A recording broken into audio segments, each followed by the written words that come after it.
students, in this video we will continue with our unit 15 polymers, and today we are going to discuss addition polymerization and condensation polymerization in detail. Along with that we will also discuss the biodegradable polymers.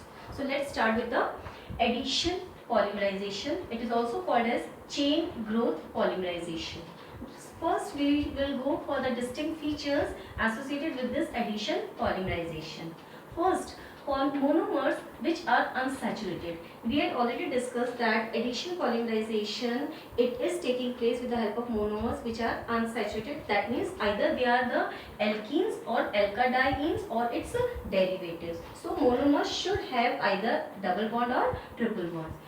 Second point, increase in the chain length or chain growth takes place in addition polymerization.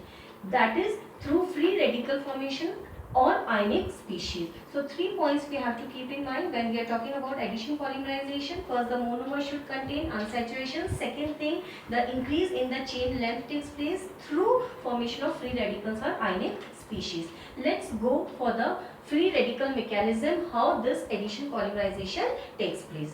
For free radical mechanism, to begin with, we need a free radical generating initiator, or that is called as catalyst. For this we will be taking either benzoyl peroxide, or we will be taking acetyl peroxide or tertiary butyl peroxide. Likewise we can take the peroxide. So here what the role of peroxide? It is generating the reaction, the free radical mechanism.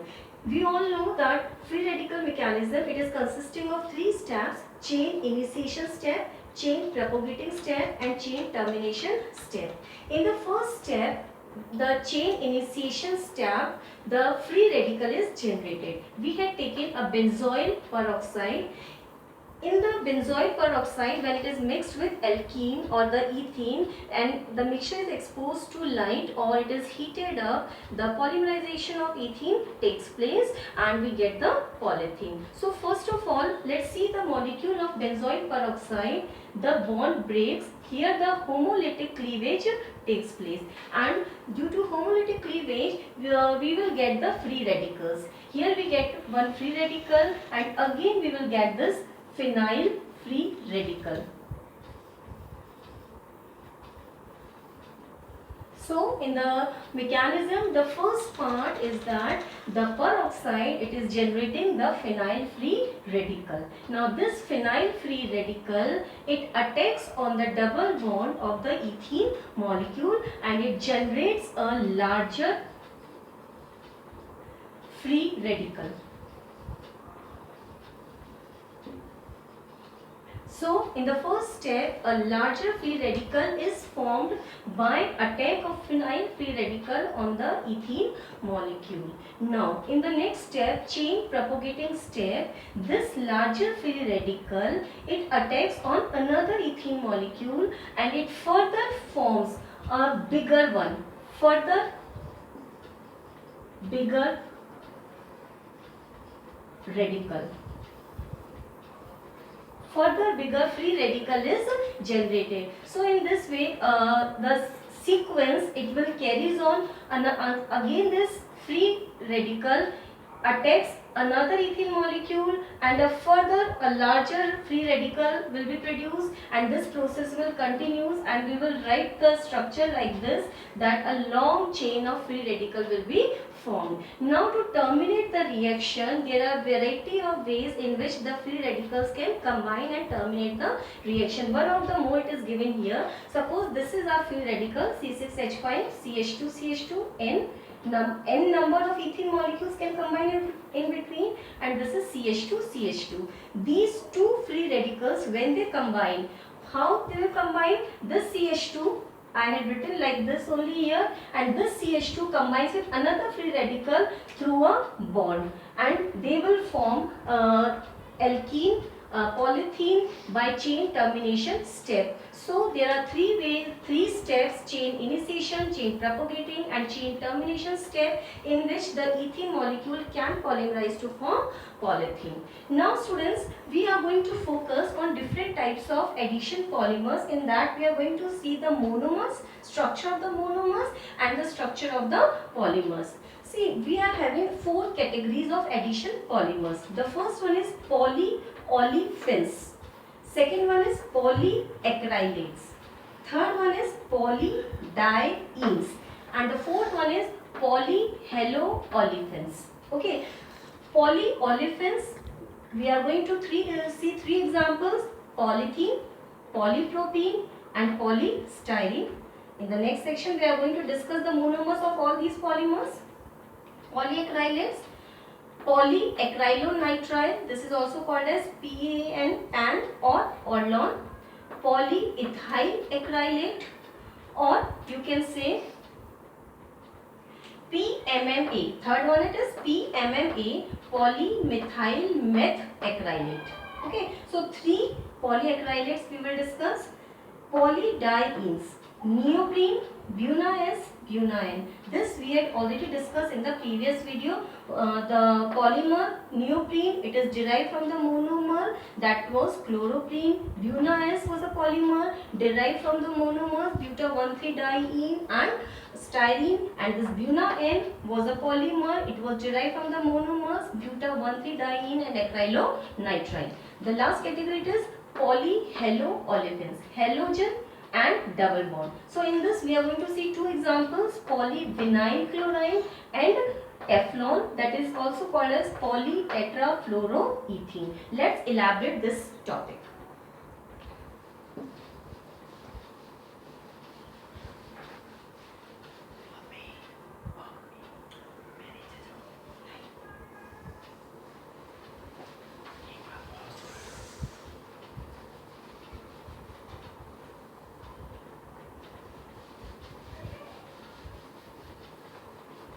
Okay, so let's begin with polyolefins.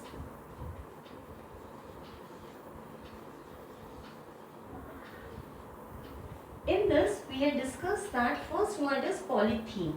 Now, polythene, it is again of two types. The first one, it is LDP, and the second one, it is HDP.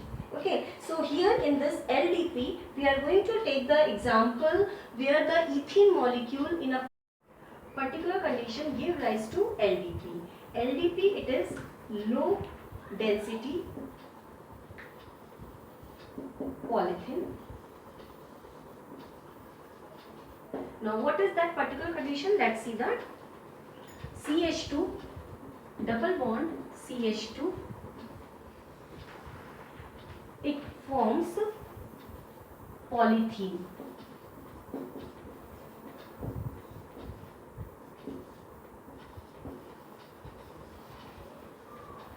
Okay, now let's see what are that particular condition.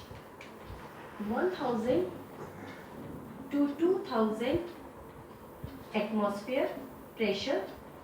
Okay, 350 to 570 Kelvin of temperature, and dioxygen or peroxide we are taking as an initiator, initiating the reaction. So here it will give rise to LDP, low density polythene, and we had already discussed that low density polythene, it is a branched. It is a branched polymer, that is why it is having the density low. The another type of olefins, it is HDP. Okay, HDP, it is high density polythene. Now, both these, they are coming under the category that is polythene. Now, high density polythene, the same ethene molecule. Now again the conditions will be different and it's going to form the same polythene.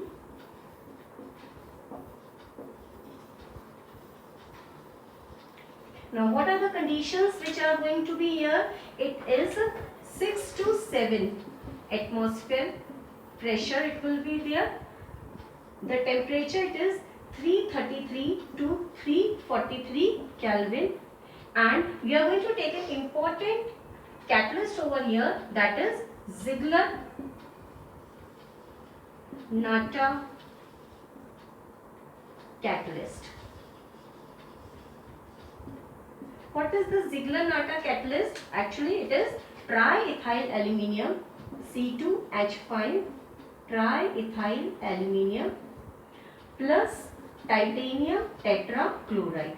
So, in the presence of Ziegler-Natta catalyst and at 6 to 7 atmospheric pressure and 333 to 343 Kelvin, under these conditions, the ethene, when it polymerizes to form polythene, it will be of high density. High density polythene, it is linear in structure. And because of linear, the packing will be compact and it results in a high density polythene. Now, the second example we are going to take, it is polypropylene. Students, I suggest you, after writing each polymer, you just leave 2 lines so that you can write about their uses or any important point relevant to that. Like suppose if you are talking about LDP, it is chemically inert, it is tough but flexible, it is also poor conductor of electricity. So such points you can write it down from the book. So after each polymer, you just leave 2-3 lines. Okay, uses you can mention in that. Now polypropylene, this is a polymer and the monomer for this, you just remove this poly word, so we will get the name of the monomer, that is propene. CH3, CH, double bond, CH2. This is propene. Now when this propene undergoes polymerization, see whenever you are writing the polymer structure, you will focus only the double bond. Okay, and the remaining groups, whatever it is attached, you will write either on the upper side or the lower side. So we will write it here like this: CH, CH2, and this will be polypropene. Now leave 2 lines so that you can write their uses. Third one we had written polystyrene. Now polystyrene, that means what is the monomer? Styrene. And what is the formula of styrene? CH2 double bond CH C6H5. Now when it undergoes polymerization, it results in the formation of polystyrene. So this is styrene. And we will write down the structure: CH2, CH, and this is polystyrene. Okay, so first category we have discussed, that is of polyolefins. Now let's move on to the next one, that is polyacrylates.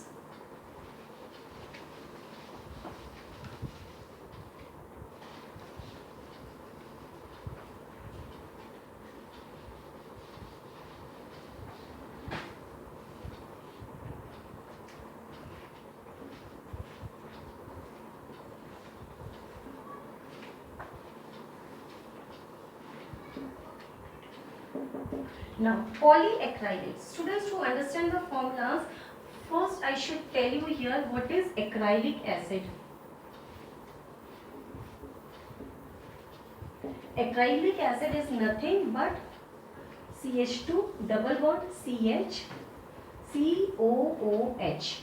This is the vinyl group and this is carboxylic group. So carboxylic acid, it is attached to the vinyl group. This is called as acrylic acid. Now we are going to take different examples. The first one, it was polyacrylonitrile. As you can give me the answer, what is the monomer of polyacrylonitrile? Of course it is acrylonitrile. What is the structure of acrylonitrile? CH2 double bond CH Cl. Okay, now this is acrylonitrile. Now when it polymerizes, it's going to form polyacrylonitrile. This is also called as PAN and it is also called as aldol. Okay, this is used as artificial wool and the structure we will be drawing like this: CH2 CH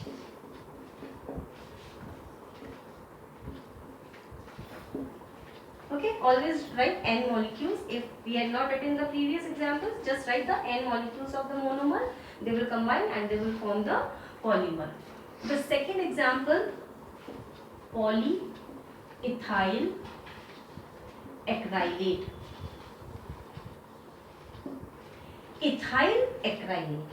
It will be the monomer. Now how we will write the structure? See students, this is acrylic acid. If I replace this H with the ethyl group, then it will be termed as ethyl acrylate. So I will draw the structure of ethyl acrylate over here in CH2 double bond CH COOC2H5. This is ethyl acrylate. Okay, now it undergoes polymerization and it's going to form polyethyl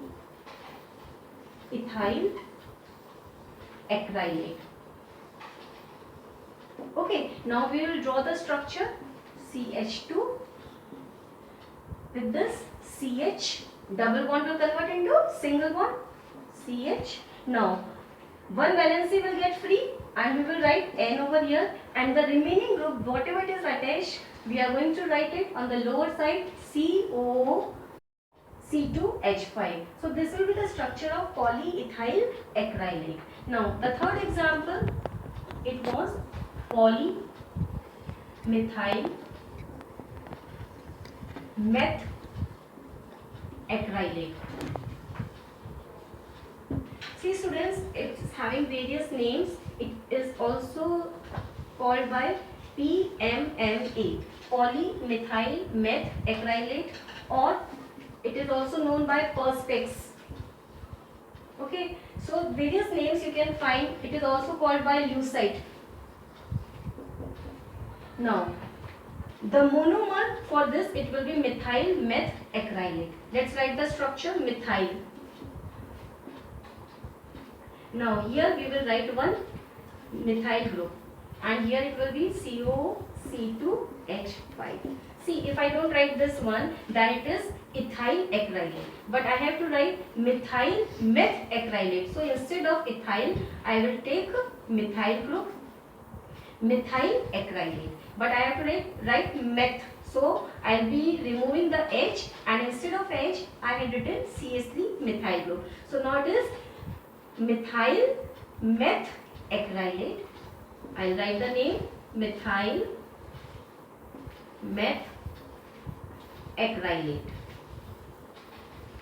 and it polymerizes to form PMMA. Now let's write the structure CH2 double bond will convert into single bond CH3 group is there. The remaining part we will write it down. So it is PMMA, polymethyl meth acrylate. So in the category second one, polyacrylates, we had seen 3 different examples. Now the third category,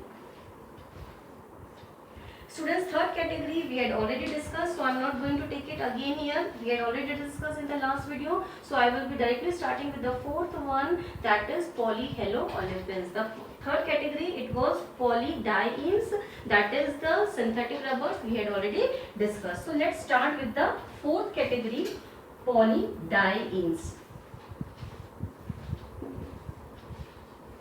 Okay, now here we are going to see 2 examples. The first one, it is polyvinyl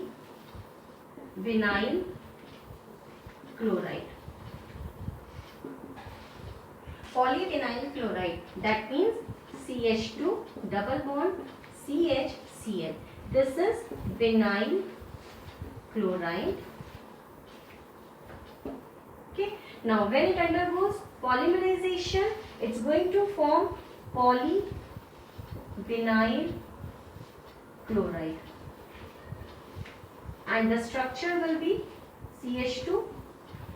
Students, always write here. If I am not writing, if I am missing N over here, please complete it. CH2 single bond CH. So this is polyvinyl chloride. And the next one, that is Teflon.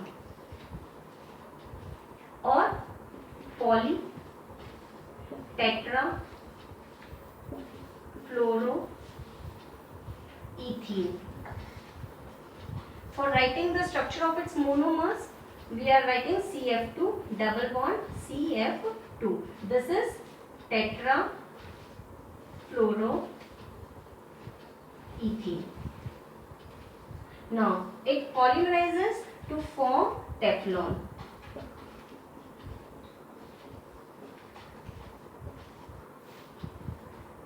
This is Teflon.